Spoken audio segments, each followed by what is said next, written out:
Red Ray Gun Limited presents The Benji and Nick Show. Hello. Hello. Hello. Hello. Good morning. Good afternoon. Good evening. Good day. Good to be here. Good night. Goodness gracious. Good. Hey, there we go. If you please, sir, may I have a goodness. Loch Ness? There we go. Straight away. Well, there we are. That was the Loch Ness game. It's not a game. It's not about Loch Ness. But this is the Benji and Nick Show, your number one podcast, and in this weird sort of thing today, sort of video cast. It's an odd thing we'll explain in a minute. What's going on? But we talk about cult television and vintage television, TV from the past, TV you might remember, TV you might want to forget. We put it out there, we have a little riff, we have a little chat, and we see how it turns out. Well, I couldn't have put it better myself. Today we're talking about Doctor Who, The War Games. That's Patrick Troughton's last adventure. Yeah, 1969. Arguably one of the most game-changing of Doctor Who stories, wouldn't you say? I think that is very arguable. Yes, I would argue that. Not that I'm feeling argumentative. I would argue that, actually. I'd argue about that. No, you wouldn't. Yes, I would. It's so good that we're videoing this today because I've got a cold and feel and look awful. And also this camera gives me a strangely pinky hue, which makes me look like I have a skin complaint or a drink problem, frankly. I just want to rest assured that I'm not this pink, honestly. I've just got a bad webcam, what can I say? The magic of webcams for you there.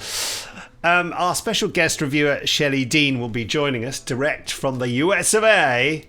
Yeah. Diddly day. And she'll I'm just coming to terms with this new program we're using. She'll share her no doubt bamboozled thoughts with us on the War Games. And as usual, we'll make an attempt to contact our intrepid friend Jamie Anderson, who's out and about today. He's wearing a Terrorhawks mask, isn't he? I saw a great photo on his Twitter of him wearing that. And this shirt, exactly the same shirt. So I sent a photograph of me wearing this shirt, but with a different mask on that was a bit sort of like Spectrum from Captain Scarlet. We're seeing double. In a moment, we'll be dealing with your emails sent to podcast@nicholasbriggs.com. But first, the Benji Nick Show is proud to be sponsored by The Village Shop, the online e-store run by the Unmutual website and Coit Media Limited. Your one-stop shop for all things Prisoner, Danger Man, or Dangerman as we like to call it, and Patrick McGowan, including DVDs, Blu-rays, books, CDs, audio dramas, clothing, photos, homeware, and gifts. New items are added weekly. Benji Nick Show listeners can enjoy a 10% discount on all purchases by using the code Loch Ness 10. That's Loch Ness, all capital letters, no spaces, no punctuation. Loch Ness 10. Use that at the checkout. And as well as that, a further donation will also be made to Hope House Children's Hospice at no cost to you. So it's worth doing. Should we check out the Prisoner Shop, see if there's anything we can pluck out of there to chat about? Yeah. While we're checking it out, there's also another offer, and you use the code GOODNESS50. That's GOODNESS50. No spaces, all capital letters for the letters, and you'll get a 50% discount on Where Have I Been All My Life, which is Annette Andre's autobiography. Annette Andre is famous for playing Jeannie in Randall and Hopkirk. Jeannie.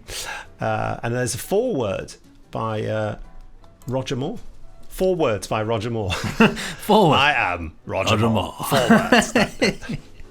Well, I plucked something appropriate out of the Prisoner Shop archives. You can get Callan Series 1, the audio drama from Big Finish, directly from the Prisoner Shop. Nick, would you like to explain why this is relevant? Well, it's relevant because the second volume of Callan is just about to come out from bigfinish.com this week. actually. So, and there's a big preview of it on the Big Finish podcast, which you can find at Big Finish. Not at bigfinish.com, at bigfinish.com. Hey, I've got a cold. Leave me alone. I just want to lie down. Sit on a chaise long and eat grapes. And you can, get in there, research. I'm going to do that. He's leaving. He's going. He's actually leaving. We've got a refusal. He's refusing to podcast. Get the backup. Just Jamie comes in wearing your shirt. Which he's already wearing, bizarrely. Yeah, we don't even need to. It's somehow. I think it's been. I think it's been planned. But there we go. So do check that out and get involved. And because there's also nicholasbriggs.com, you might like to have a look at that, where there are all sorts of items available, which I will sign if you wish me to, and you can specify what I say and who I sign it to. It's all on nicholasbriggs.com. I've got a little note here to mention the Avengers and Diana Rigg, because sadly Diana Rigg died last week, but that's from last week's podcast, so I won't do that, except to say that I am watching the Tara King ones on BritBox when Linda Thorson took over. Do you remember I said there was at the end of Mrs. Peel's last episode, there was a closing title sequence which introduced Tara King more. Well, and then of course you go into the Tara King ones, and it's the classic Tara King starting sequence where there's the knights in armor, and that you know the thing. And she's running around in a little dress and jumping over a bridge and all this kind of thing. But then when I got to about the fourth episode, it may not be the fourth episode, I can't remember. It was an episode called Split, about people having the mind of a Russian agent called Boris put into their head, and they do this with their hand, like a claw, and then they start shooting people. It's, very realistic. Very. I could come up with that idea. Balmy. Well, anyway, and it was by the late great Brian Clemens, of course. But that episode has a completely different and unique title sequence. It's mad, isn't it? Because you would assume, like now, you wouldn't dare change something like that midway. I love the way they just decided that. Like 4 episodes in, why not? You see, that is where I think you're wrong. That's I've set an elephant trap for you. Because I think that this was the first episode I don't know this for sure, so please write in and let us know, folks, to podcast@nicholasbriggs.com. I think this is the first one they did with Tara King, because the title sequence is very much like the closing title sequence they did in Forget Me Not, which is you see what I mean? And it's the yellow background and everything. And it's also those there's these sort of travelling symbols and a target going over them at the beginning as well. Similar to of course, the other one that you mentioned. Too Many Targets. Yeah. The Big Finish, the novel that Big Finish did an audio adaptation of, Too Many Targets, which has all the Avengers characters in, Mrs. Peel and Tara King. I don't think it has the new Avengers characters in, and Kathy Gale as well. Let me know, Avengers experts, if I'm right, if that was the first one. Tara King seems not very definitively written as well. It's interesting. Anyway, I didn't intend to talk about that, but that's the Benji and Nick show for you. That comes out. You never know what you're going to get. Interestingly enough, I thought is worth mentioning. So we're trialling videoing. Certainly part of this podcast. We're going to endeavour to do it all, but at the moment, we're at least going to give this a go and see how it works out. It's all part of a wider, I see that I blew on the microphone there, a wider plan of all sorts of magical things, but we'll keep you posted on that one. But this is certainly a step in the right direction, isn't it, Nick? Yes, it is. Is that what you're going to say about it? That was all I was going to say for now. It's right. I refuse to be video. Oh yes, I should have got the contracts ready. Damn. Contracts. Anyway, now to your emails sent to podcast at nicholasbriggs.com. Which do you want to read this one out? Yeah, I can read this one out, certainly. The subject of this one is Pertwee AD 1985. This was sent on the 17th of the 9th, 2020, in the year of our Lord 2156 from the future. Yes, This is from our good chum and also sound designer for Big Finish, Luke Peatnick. Hello, Benji, Nick, and latterly, Shelley and Jamie. I do hope you're having a stupendous week and are finding time to get out and smell the roses. Certainly am. Well, I sort of don't have much of an option. My house is up for sale at the moment, so I literally have to get out to smell the roses. Even Get though out. I would rather be sitting here doing work. But so if you see me aimlessly wandering the streets with a dog, that'll be why. Shoot him. Shoot him, put him out of his misery. I know it's a bit early for Halloween celebrations, but I felt duty bound to share this archive TV curio with you, a clip of Jon Pertwee performing a song and dance number as Dracula. The costume is not dissimilar to the one he wears as the Third Doctor in Season 7, which makes the whole experience even more disconcerting. I love it. It's so fun, isn't it? It's just Sleep well, he says. I think that's it. Sleep well. I do recommend watching that video. Yes, Jon Pertwee very nearly mimes to it quite well. I thought he did a very good job, but you could tell he loved it. And the funniest thing is, I thought, he's doing his dancing at the end. And I realised, I thought that the dance he did, where he sort of just bobs back and forth, was just the dance that he did for Wurzel dancing. But apparently, I think that's just his dance. I think that's probably the only dance he could do.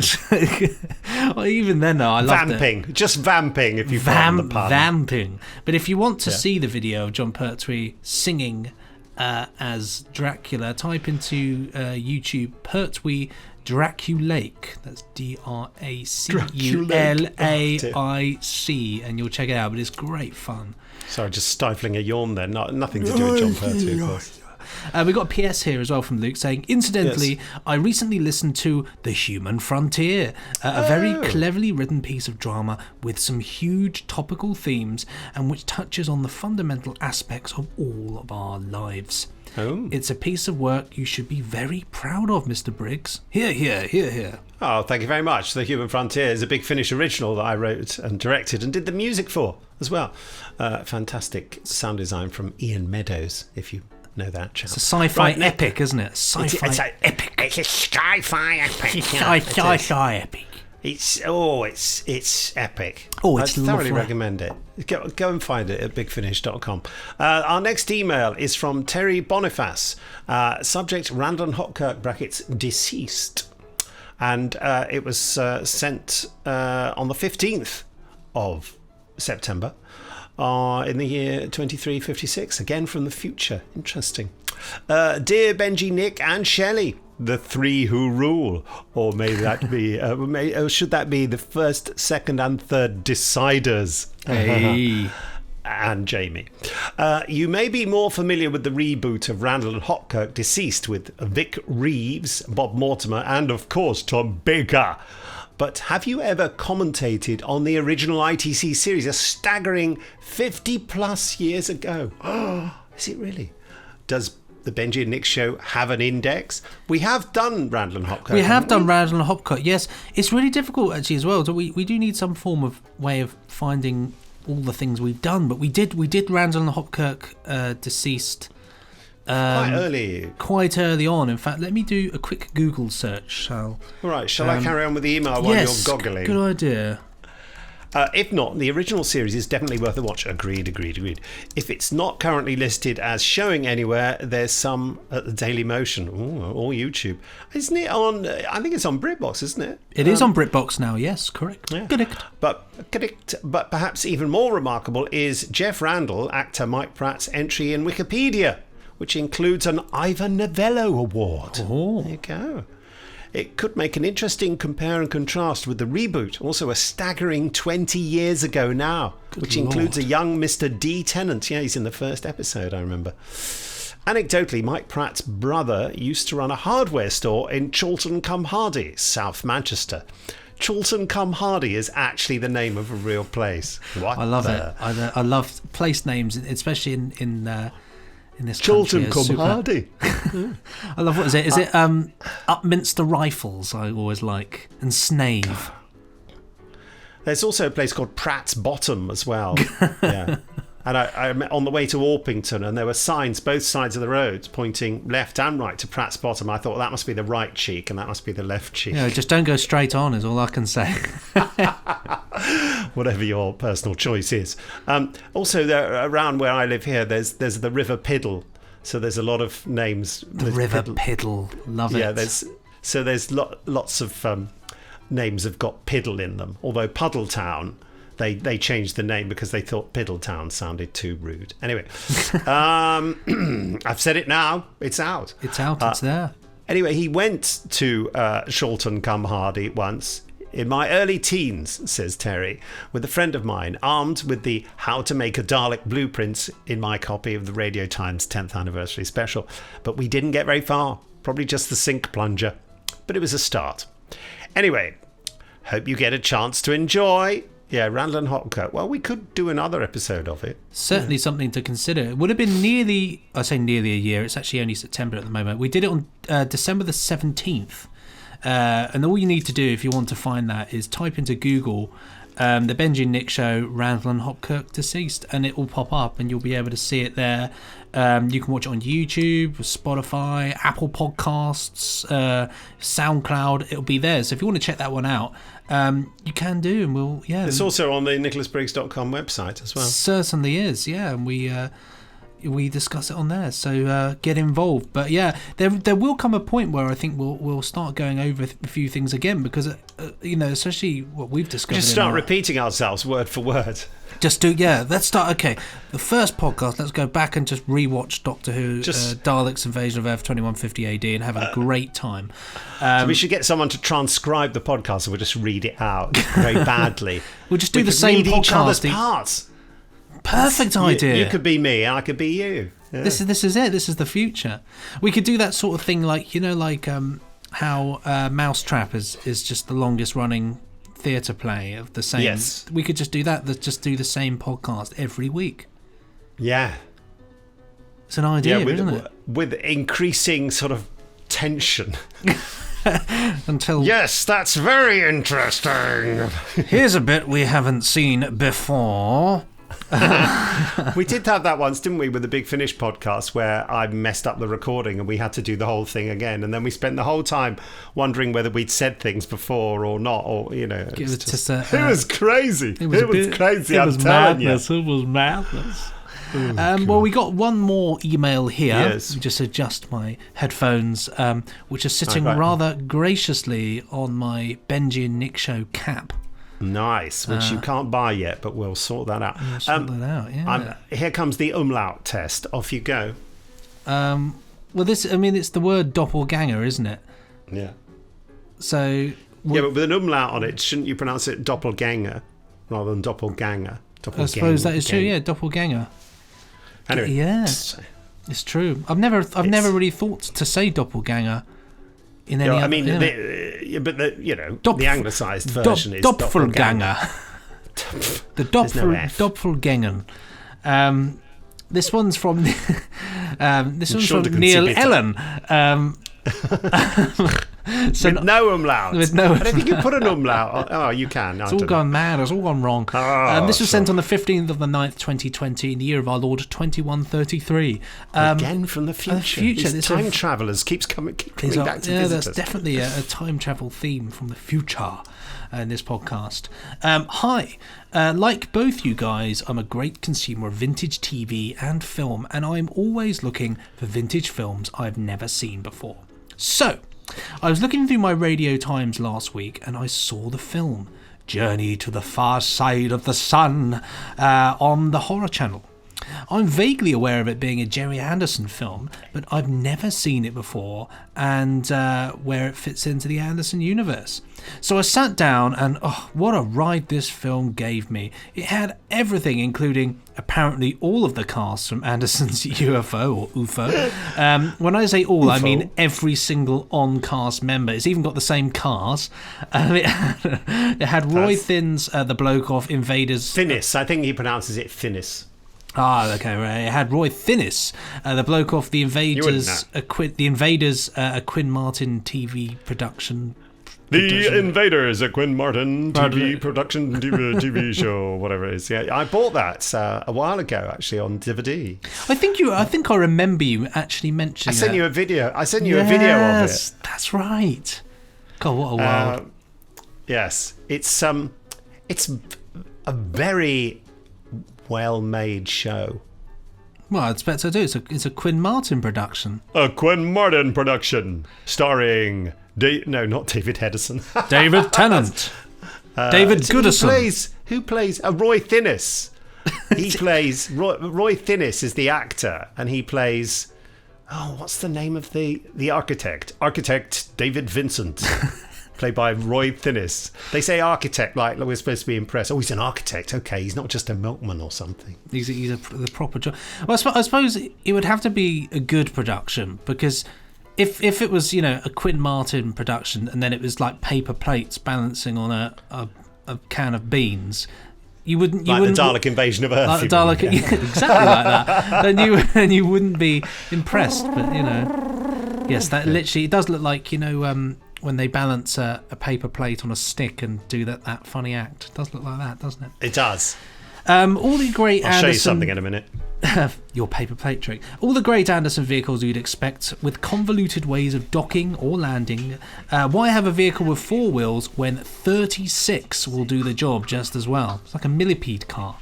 It's got an interrogation room scene, which includes poor Roy Thinnis being spun round at a chair as George Sewell and some dolly bird scream questions at him. It's very bonkers. Oh, look at that. The fly. Oh, superb. This is the repurposed mechanoid there in all its glory. It was repurposed by the manufacturers. They couldn't sell mechanoid toys to anyone, so they put legs on them and turned them into... mechanoids are from Doctor Who Destroy the Chase, 1965. So they repurposed them as spaceships. Well, I bought them not even knowing what a mechanoid was, I think. Lord. And now you use Just trying to make this visually interesting, this hypnosis. Podcast. You will watch the mechanoid with legs, and you will obey. You will give me £5 sterling. At least. Yes. Yes. That's anyway. very good, isn't it? Clubbed to death by his own mechanoid. That's one for the gravestone. It's got smoking. It's got a lot of smoking. Even the demonstration models of rockets in the head of European Space Agency contain cigars. I suppose it's very stressful running a space agency. Patrick Webb, the head of the agency, seems to be having some sort of breakdown. If he's not ordering the execution of eyeball spies, he's screaming at astronauts in intensive care tubes, presumably with a massive cigar in his mouth. I've got random acts of violence. I keep second guessing. I keep second guessing. It's Roy Thinnis, isn't it? Or was it the Roy Thinnis? Roy Thinnis. Roy Thinnis' wife gets a slap just for going out to see a church in Lisbon. I know. It's yes. And whatever you do, don't call on the Mongolian rescue services. They're more interested in knocking you out cold than saving you from the flames of your crash. Because when the Mongolian rescue services arrive, the film is trying to convince you they're aliens, but it turns out later they're Mongolians. So they have them do violent things, but then they don't. You see what I mean? They're trying to make it tense and exciting. It just doesn't work. It doesn't. No, they cheat. The we've all suspected the Mongolian rescue services once, haven't we? Whatever. It's such a random thing to have, isn't it? And if you're expecting an uplifting end to the film, we'll just say it's very dark, but with lots of explosions. Yeah. Please, guys, will you cover this gem of an Anderson film? All the best, Neil. Well, we could do. Be quite fun. I mean, I've seen it many times. Yeah, it is very depressing, actually. The ending. It'd be good to get Jamie's thoughts on that one as well, wouldn't it? Yeah, it would. There's all right, we'll do that one day. Well, it's time really for us to let Shelley join in because we're going to talk about Doctor Who: The War Games. That's coming shortly.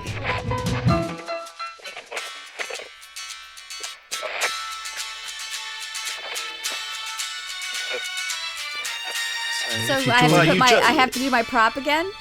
Oh, why not? Do the prop again, Shelley. Why not? Okay. Will you join us where there's been a false start? Yes. We've recorded the audio for this, but not the video. So we're gonna show some interesting visual aspect that Shelley certainly are. demonstrates. Look at this. I mean, does this amazing. not sell it again? This sells. This the is war my games newest. for you. Any convention I go to from now on, this will be my cosplay. This is it. I'm It's just super gonna put easy, isn't it? this on, and then maybe a shiny black unitard, And and that's I will be mixed up from Is that the what you guards. call it? A and- unitard? a unitard. Yeah, if it's a one piece. Like a leotard. A unit. Yeah, because it's the whole, it's the arms, it's the legs. That sounds quite A offensive in leotard some way. I think of as just from like the waist up.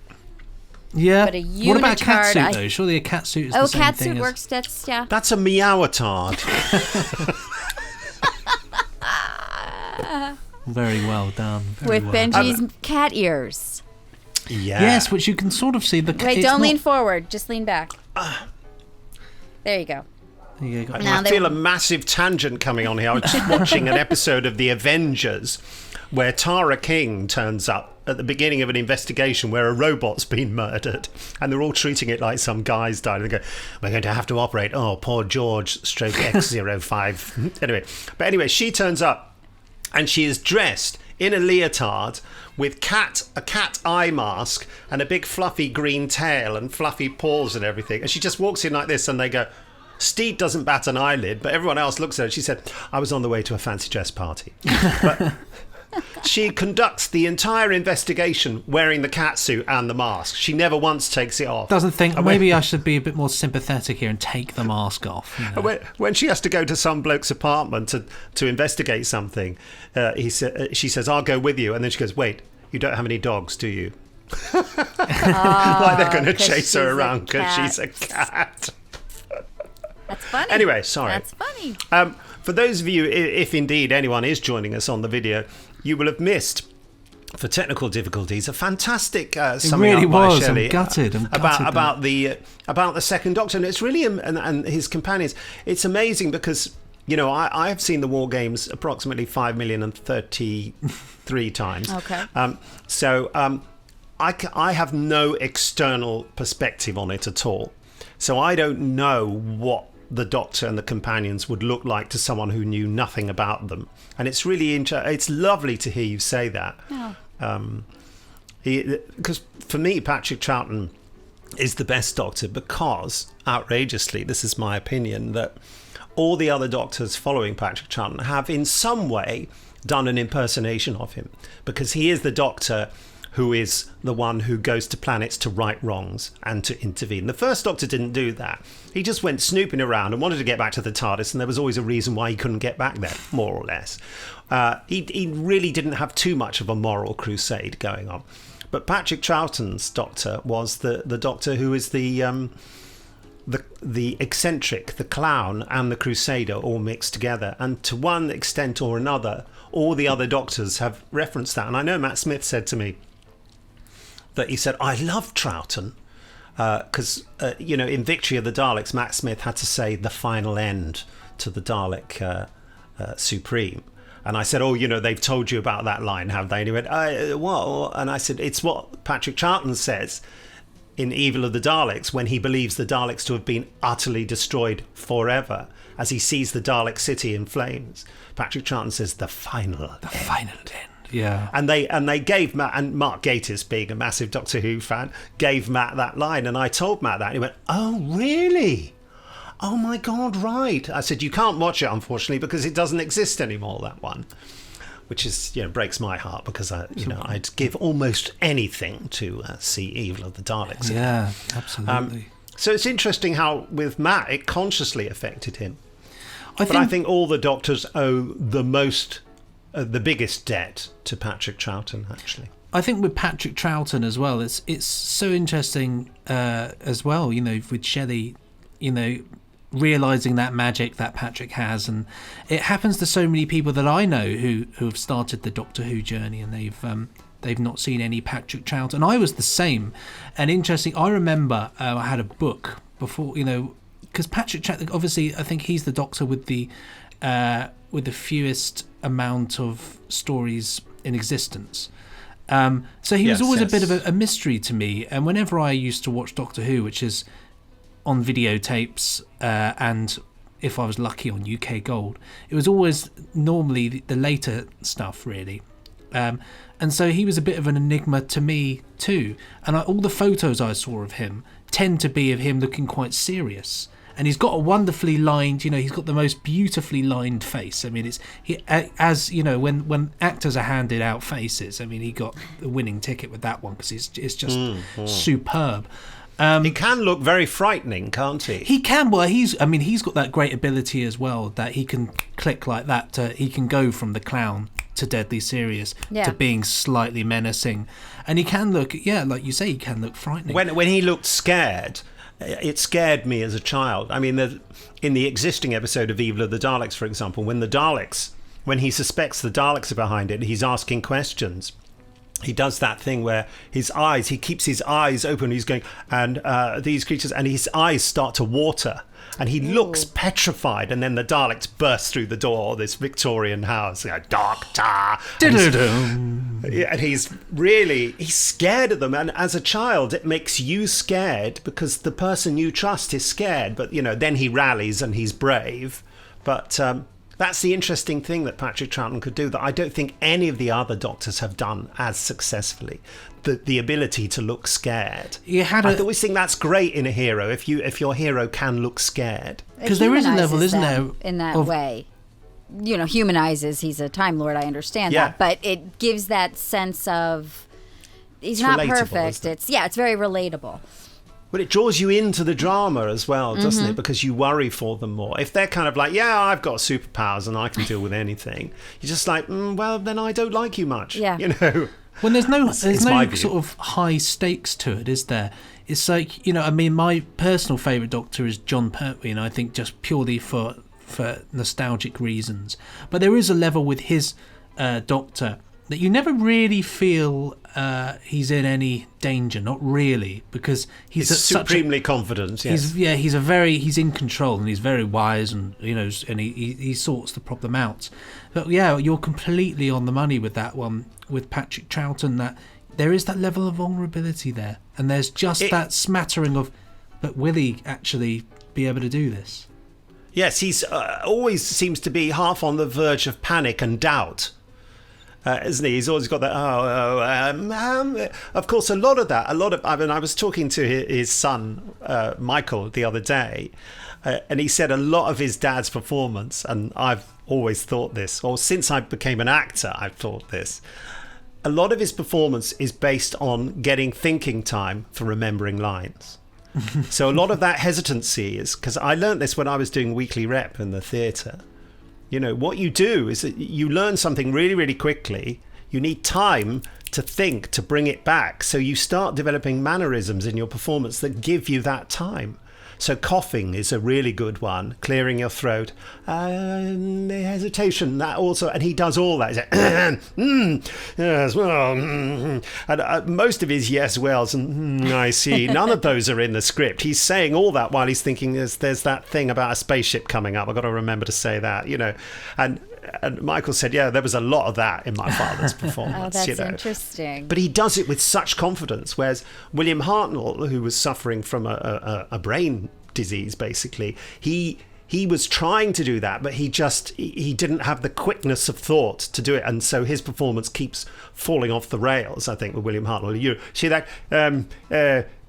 He's lost it. It's gone. He doesn't know what to say. And the other actors, you see like an electric shock go around the cast where they're like, no, I'll say something. And they all try and do it at once. And then he thinks of it and interrupts them. And it's just a car crash.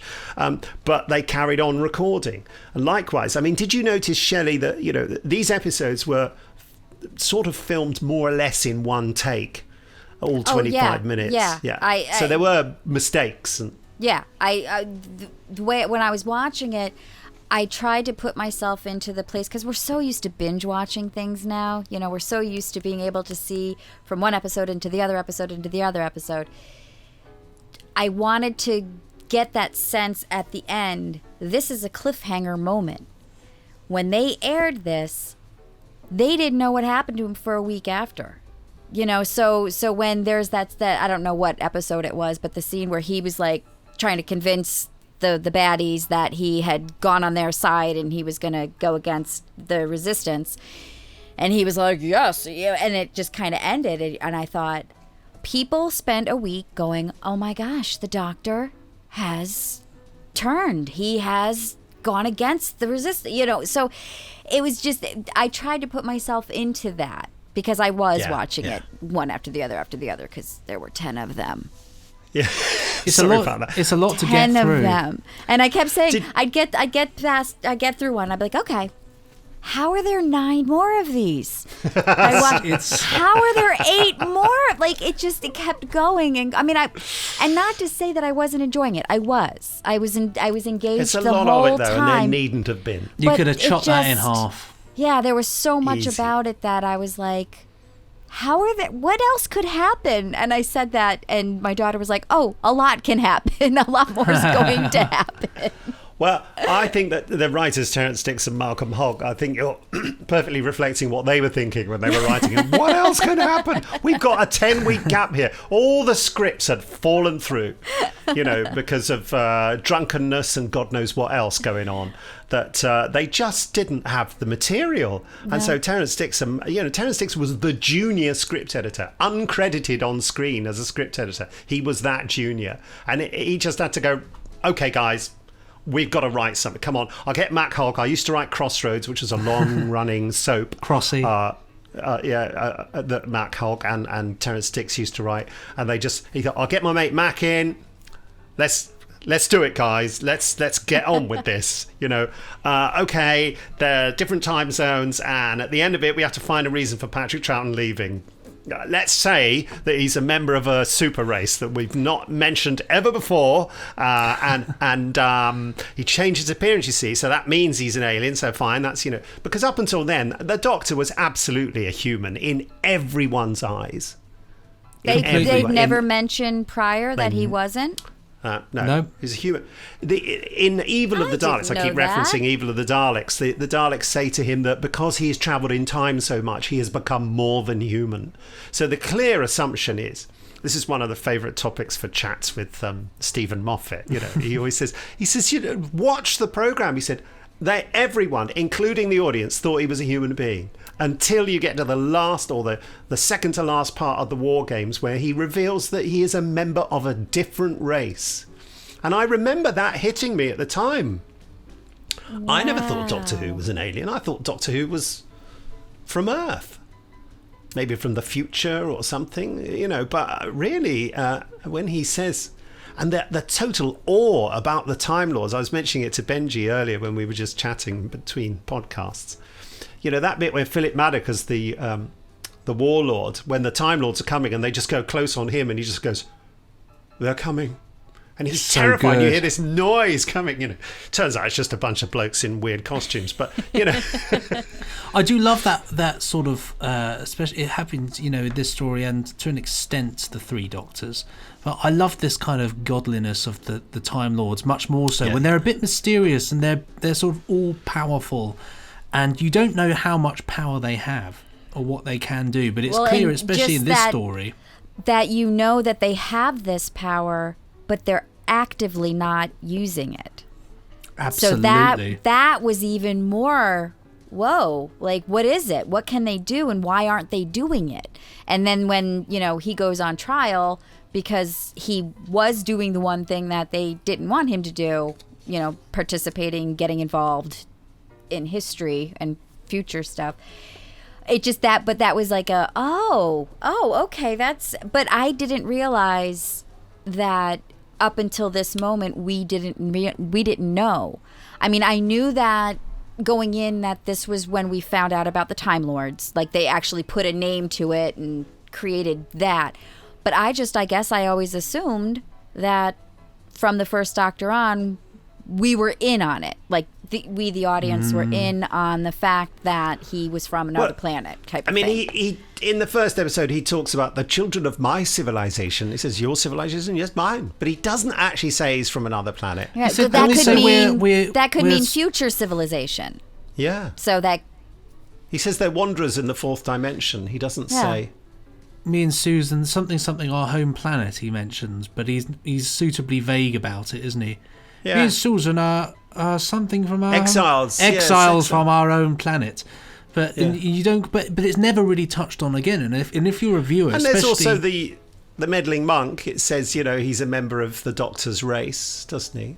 Or one of the Doctor's people or something. it's all very vague. And if you're a watcher, I mean, if you were an avid watcher from the start, and which I suppose there were people, but maybe not to the extent of Doctor Who now, where you sit down and you're Doctor Who's your thing, and you know it all. now we can rewatch and pick up things that we missed. But back then, Well, you think as- you watched it once. And you think with Right? the war games and all this padding that they're going through it, they never thought we'd be watching this again. This was, Right. as far as they were concerned, it was a couple of weeks, bish bosh boom, out there, and then it's out now. We'll never see that again. And here we are, doing a podcast talking about this in detail about the decisions they made, and not just from the way that they've put the story together, but these game-changing decisions that have actually affected the entire program.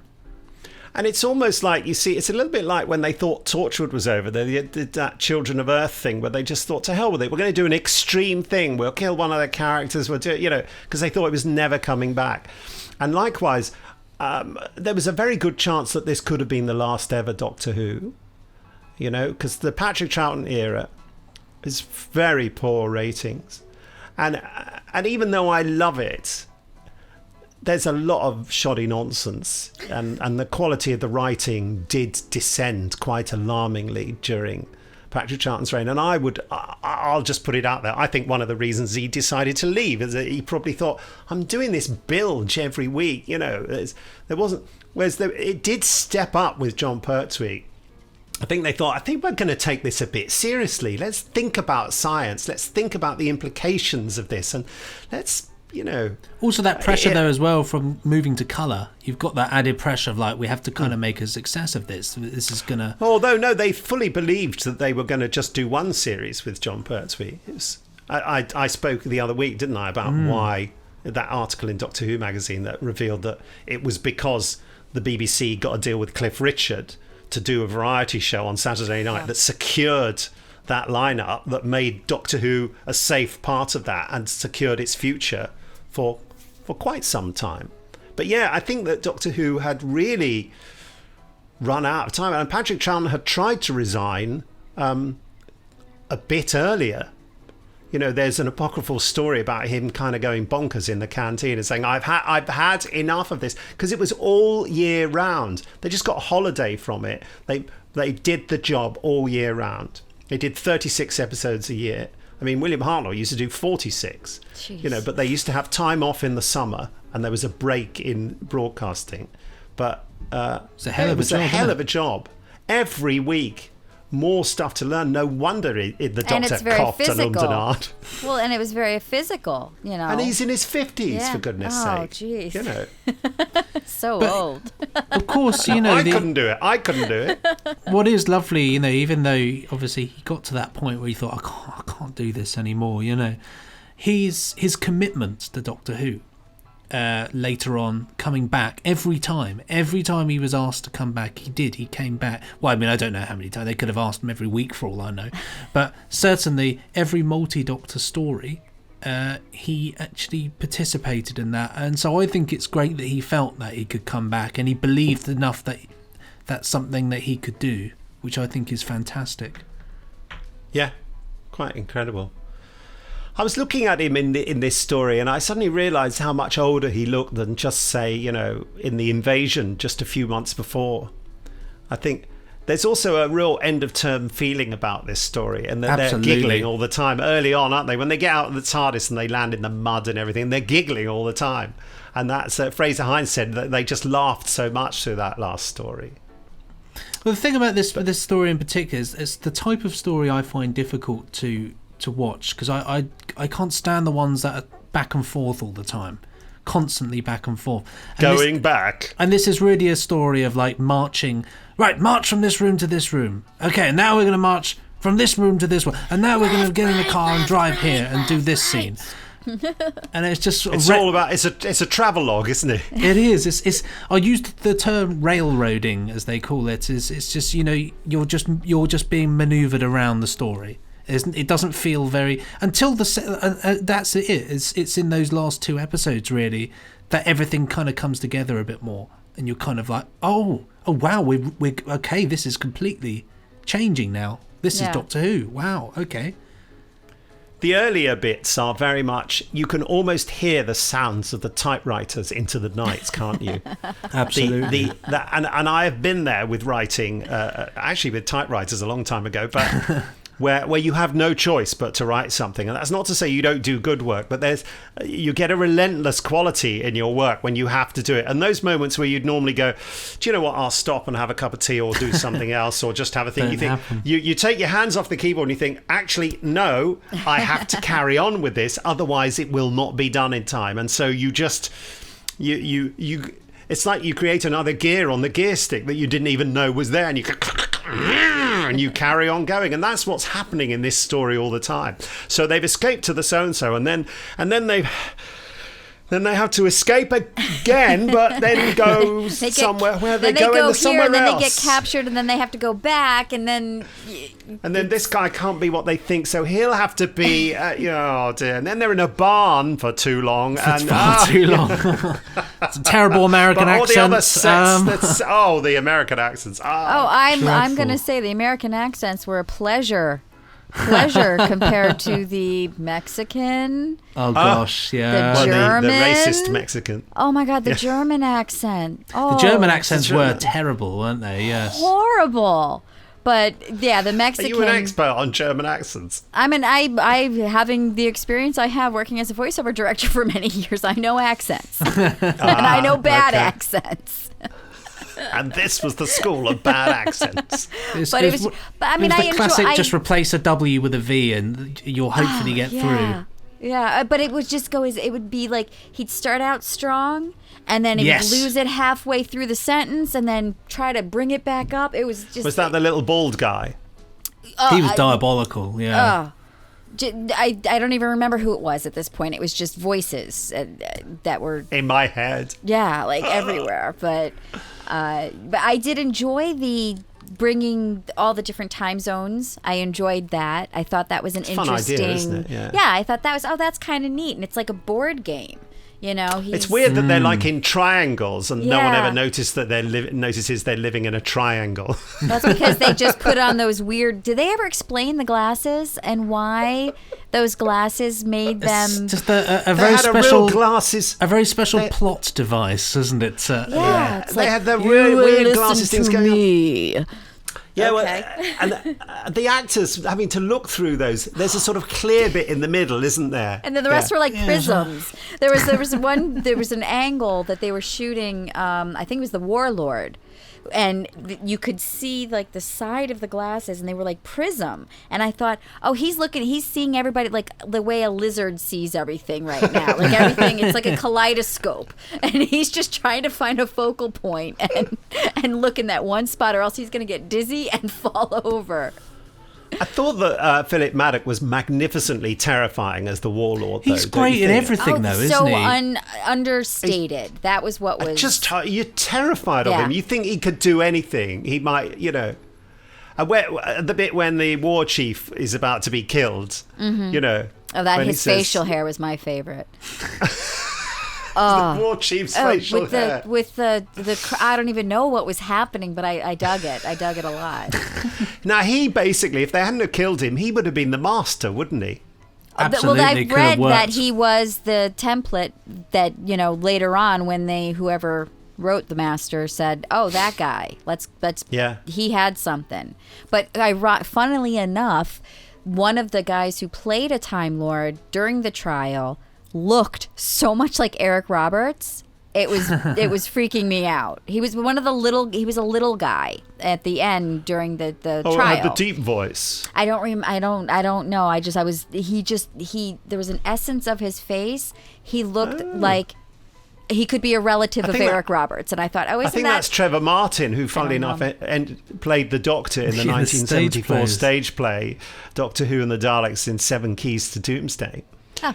And who we got into Big Finish to do the audio adaptation of that. He's sadly no longer with us, Trevor. Oh, okay. But a very old actor of the Shakespearean tradition. His voice was so low that you almost felt cups vibrating in the room when he spoke. And that's only a tiny exaggeration. You think, how could you always speak this low? Lots of cigarettes, I imagine. Cigarettes and whiskey. Yeah, that's the way. And wild women. I had that amusing thing the other day, actually, because I never drink whiskey. And for this... Until today. It's until right now. But it was the first time in the evening I decided to have a few whiskies. But I noticed the next day my voice was considerably deeper, and it was really weird. And I felt quite uncomfortable, actually. I was a bit like, ooh. I sound odd. This is odd. This is weird. Very strange. It's like when you get a cold, your voice changes and it becomes that sexy thing. You're like, you get really. Well, I mean, to wrap this up, as I think Nick was about to do just then, I'm going to give. I could talk about it forever. It's one of those ones, isn't it? If I could split the War Games in half, I'd give the latter part of it a solid 4. Because it's a game changer and it's just, it's quintessential Doctor Who. I'd give the early part a 2 because it just bored me to tears. So that's how that's actually how I'm going to do it this week. There are your exclamation marks. What about your exclamation marks, Shelley? Since this was my first experience with the Second Doctor, sorry. I was thinking about... Second Doctor, I think you'll find. I was averaging Benji's numbers in my head, and I came up with 3. So that's where that came from. But since this was my first experience, I loved it so much, and I don't have any other comparison, I'm going to give it a 4.5. Brilliant. Wow, that's good. So is that the top half, the long bit of the exclamation, or the dot at the bottom? Don't know. You decide. Yes. I've so much more to say. Shut up, though. I can't watch this without crying. I mean, really seriously crying. I cried. I don't even know those characters, and I cried when they left because it was... And it's so British, isn't it? They don't even embrace. Yeah. No, just wait. Always, you do get this level of... I remember when I watched it for the first time, this awful level of kind of... There's such unfinished business there, and you do think, and obviously they go away, and it's none the wiser for the characters, but breaks my heart. But it's just sad, isn't it? You think like, oh my god. But on the other side of it, it is a load of silly nonsense, and you get to the planet of the Time Lords, which they don't name. Just reminding you, folks. Gallifrey. In a TV comic strip later, they named the Time Lord planet as Jewel because no one had named it, so they just got on the Time Lord planet Jewel, and it wasn't until the Time Warrior that they called it Gallifrey, didn't they? Yeah.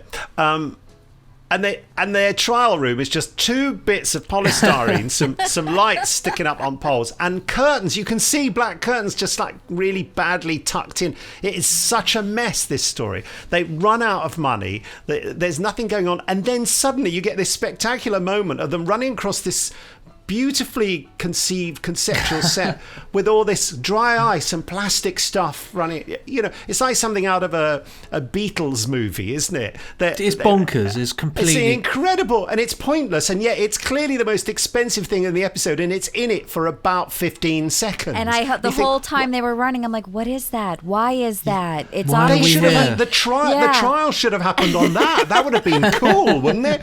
And they just used it as a place to run away through.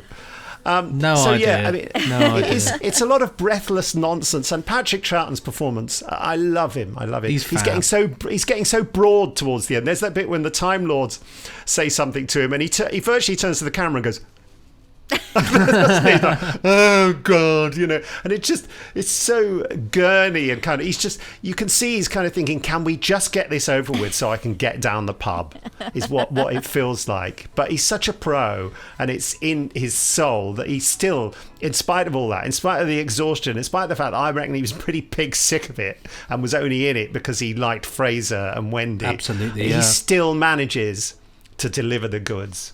And it's, can't watch it without crying. As I've said a million times before, there I was, left. The episode ended. I had no idea that that's how it was going to end as a kid. I'd not read any newspapers or anything.